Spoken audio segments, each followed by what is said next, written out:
Ration బియ్యంతో అప్పటికప్పుడు చేసుకునే ఈ బ్రేక్ఫాస్ట్ చాలా రుచిగా, చాలా టేస్టీగా అయితే ఉంటుందండి. ఈ బ్రేక్ఫాస్ట్ వచ్చేసి ఇంట్లో వాళ్ళందరికీ నచ్చుతుంది. అంత టేస్టీగా అయితే ఉంటుంది. చాలా ఈజీగా చేసుకోవచ్చు. చాలా టేస్టీగా అయితే ఉంటాయి. ఇంకెందుకు ఫ్రెండ్స్ ఆలస్యం, ఎలా చేయాలో ఏంటో అనేది వీడియోలోకి అయితే వెళ్ళిపోయి చూద్దామా మరి.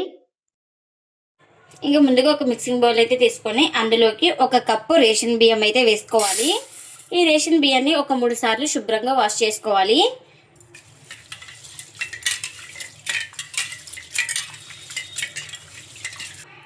ఇలా వాటర్ అన్ని వంపేసుకున్న తర్వాత ఇప్పుడు ఒక జార్ అయితే తీసుకొని ఇలా వాటర్ అన్ని వంపేసుకున్న ఈ బియ్యాన్ని జార్లోకి అయితే వేసుకోవాలి. ఇప్పుడు ఇందులోకి గ్రైండ్ చేసుకోవడానికి వాటర్ అయితే వేసుకోవాలి. ఇలా వాటర్ అయితే వేసుకొని మూత పెట్టుకొని స్మూత్గా గ్రైండ్ చేసుకోవాలి. ఇలా స్మూత్గా గ్రైండ్ చేసుకున్న తర్వాత ఒక మిక్సింగ్ బౌల్లోకి అయితే తీసుకోవాలి. ఇలా కొంచెం కొంచెం వాటర్ వేసుకుంటూ స్మూత్గా గ్రైండ్ చేసుకోవాలి. ఒక బౌల్ అయితే తీసుకొని ఒక 2 గరిటెలు పిండి అయితే వేసుకుంటున్నాను చూడండి. మిగిలిన పిండిని అయితే పక్కన పెట్టుకోవాలి మనం. ఇదే జార్లోకి ఒక 1/2 కప్పు వాటర్ అయితే వేసుకొని ఈ వాటర్ని ఇందులోకి అయితే వేసుకోవాలి. ఈ పిండిని వచ్చేసి ఎక్కడ ఉండలు లేకుండా బాగా ఇలా కలిపేసుకోవాలి. చూడండి ఇలా లిక్విడ్ లాగా ఉండాలి. ఇక్కడ చూపిస్తున్నాను కదా వీడియోలో, ఈ విధంగా అయితే ఉండాలి. ఇప్పుడు దీన్ని స్టవ్ అయితే ఆన్ చేసుకొని ఈ బౌల్ అయితే పెట్టుకోవాలి. మనం కలుపుతూ దగ్గర పడే వరకు అయితే ఉడికించుకోవాలి. మనకి అప్పుడే పిండి అనేది గట్టిగా అయిపోతుంది. అంతవరకు ఉడికించుకోవాలి. ఇలా కలుపుతూనే ఉండాలి. మనం ఇది ఉడికించుకోవడానికి అయితే హై ఫ్లేమ్లో పెట్టుకొని ఒక 3 నిమిషాల పాటు ఉడికించుకుంటే మనకు పిండి అనేది దగ్గర పడుతుంది చూడండి. నాకు ఇక్కడ 3 నిమిషాలు అయితే టైం అయితే పట్టిందండి.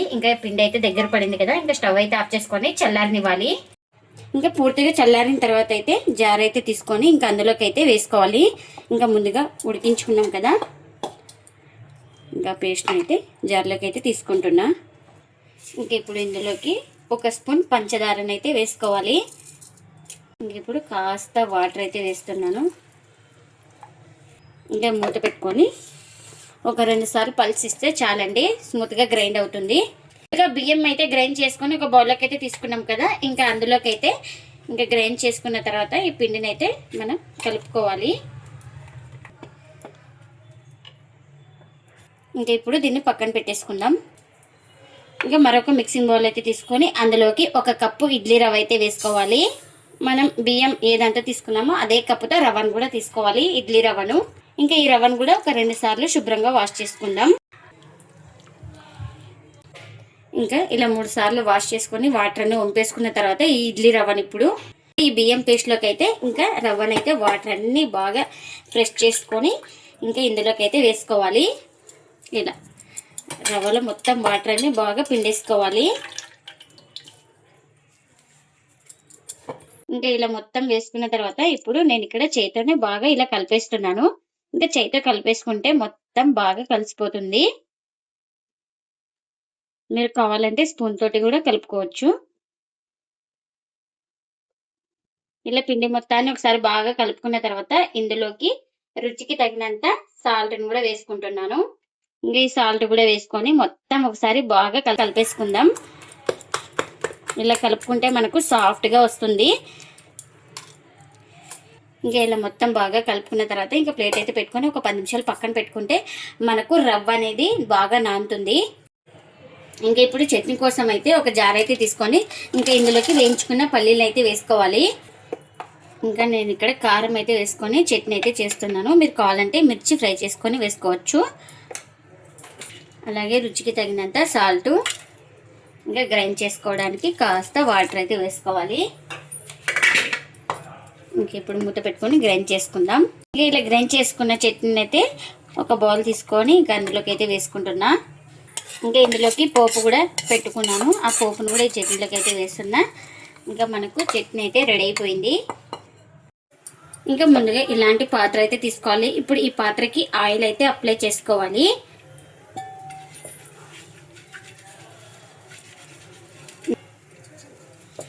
ఇలా మధ్యలో కూడా అంటించుకొని ఇలా సైడ్లకు కూడా మొత్తం అయితే అప్లై అయితే చేసుకోవాలి. నేను ఇక్కడ చూపిస్తున్నాను కదా, ఈ విధంగా మొత్తం మనం ఏ పాత్ర తీసుకుంటామో ఆ పాత్ర మొత్తానికి ఆయిల్ అయితే అప్లై చేయాలి. ఇలా ఇంకా ఇక్కడ ఆయిల్ ఇష్టం లేని వాళ్ళు బటర్ కానీ గీ కానీ అప్లై చేసుకోండి.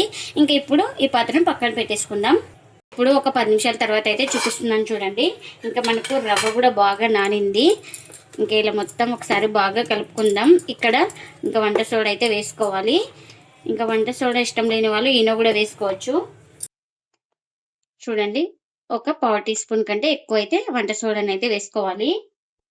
ఇంకా వంట సోడా త్వరగా మెల్ట్ అవ్వడానికి కాస్త ఇలా వాటర్ అయితే వేస్తున్నాను. ఇంకా ఇలా వాటర్ వేసుకొని మొత్తం ఇలా బాగా కలుపుకోవాలి. మనం ఇన్స్టెంట్గా చేస్తున్నాం కాబట్టి వంట సోడా కానీ ఈనో కానీ వేసుకోవాలి. ఇంకా ఈ సోడా వేసుకొని ఇలా బాగా కలుపుకోవాలి. 1 నిమిషం పాటు ఈ పిండిలో బాగా కలిసిపోతుంది. ఇంకా ఇలా మొత్తం బాగా కలుపుకున్న తర్వాత ఇంకా ముందుగా ఆయిల్ అయితే అప్లై చేసుకున్నాం కదా, ఈ పాత్రలోకి ఇలా ఒక 3 స్పూన్ దాకా పిండిని అయితే వేసుకోవాలి. బ్యాటర్ని ఇంకా ఇలా ఒక 3 స్పూన్ల దాకా వేసుకొని ఇలా లైట్గా ఇలా మొత్తం స్ప్రెడ్ చేసుకోవాలి బౌల్ మొత్తం. ఇంకా ఇప్పుడు దీన్ని ఇంకా ముందుగా కడాయి పెట్టుకొని ఇలాంటి స్టాండ్ అయితే పెట్టుకొని ఇంకా వాటర్ అయితే వేసుకున్నాను. వాటర్ కూడా మనకు బాగా బాయిల్ అవుతుంది కదా. ఇంకా ఇప్పుడు ఇలా మనం పిండి అయితే వేసుకున్నాం కదా, ఈ బౌల్ని అయితే ఇలా పెట్టుకోవాలి. ఇంకా మనం ప్లేట్ అయితే కవర్ చేసుకోవాలి. ఇంకా ప్లేట్ అయితే ఇలాంటి పాత్ర కానీ ప్లేట్ కానీ ఏదైనా కవర్ చేసుకోవచ్చు. ఇంకా ఇది స్టీమ్ అవ్వడానికి 5 to 10 మినిట్స్ అయితే టైం అయితే పడుతుంది మనకు. ఇంక ఇప్పుడు ఒక 10 నిమిషాల తర్వాత అయితే మీకు చూపిస్తున్నాను చూడండి.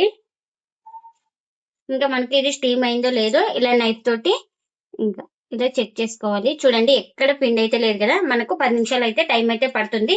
ఇంకా ఇది అయితే స్టీమ్ అయింది కదా, ఇంకా దీన్ని పక్కన పెట్టేసుకుందాం. బౌల్లోనే కాదండి, ప్లేట్లో కూడా స్టీమ్ చేసుకోవచ్చు. నేను ఇక్కడ ప్లేట్లో కూడా స్టీమ్ చేసి చూపిస్తున్నాను చూడండి మీకు. ఇంకా ఇలా ప్లేట్ అయితే పెట్టుకోవాలి. ఇంకా దీన్ని కూడా ఇంకా ప్లేట్ అయితే ఇలా కవర్ చేసుకొని ఒక 10 నిమిషాలు అయితే స్టీమ్ చేసుకోవాలి. ఇంకా చూడండి, పూర్తిగా చల్లారిన తర్వాత అయితే చూపిస్తున్నాను మీకు. ఇంకా ఇలా నైఫ్ తోటి సైడ్ అడ్జస్ట్లు అయితే ఇలా అనేసుకోవాలి. ఇలా అనేసుకుంటే ఈజీగా ఊడొచ్చేస్తుంది మనకు. ఇంకా ఇట్లా వాళ్ళు వేసుకొని ఇట్లా కొంచెం ట్యాప్ చేస్తే ఇంకా ఈజీగా ఊడొచ్చేస్తుంది చూడండి. రేషన్ బియ్యంతో అప్పటికప్పుడు చేసుకునే ఈ తట్టె ఇడ్లీలు చాలా ఈజీగా చాలా త్వరగా చేసుకోవచ్చు అండి. చాలా టేస్టీగా అయితే ఉంటుంది. నార్మల్ ఇడ్లీల కన్నా ఈ రేషన్ బియ్యంతో ఇడ్లీలు చేసుకుంటే చాలా టేస్టీగా అయితే ఉంటుంది.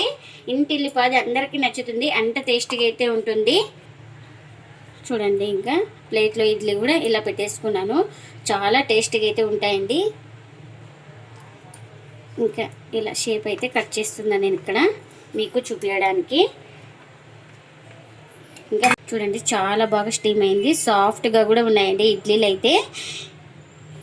మీరు కూడా తప్పకుండా ఒకసారి రేషన్ బియ్యంతో ఇలా ఇడ్లీలు చేసి మీకు ఎలా వచ్చిందో కామెంట్ అయితే చేయండి ఫ్రెండ్స్. ఇదండి ఇవాళ వీడియో. ఈ వీడియో కనుక నచ్చితే ప్లీజ్ లైక్ చేయండి, షేర్ చేయండి, కామెంట్ చేయండి. అలాగే లైక్ చేసి సపోర్ట్ చేయండి friends. Thanks for watching. Bye bye.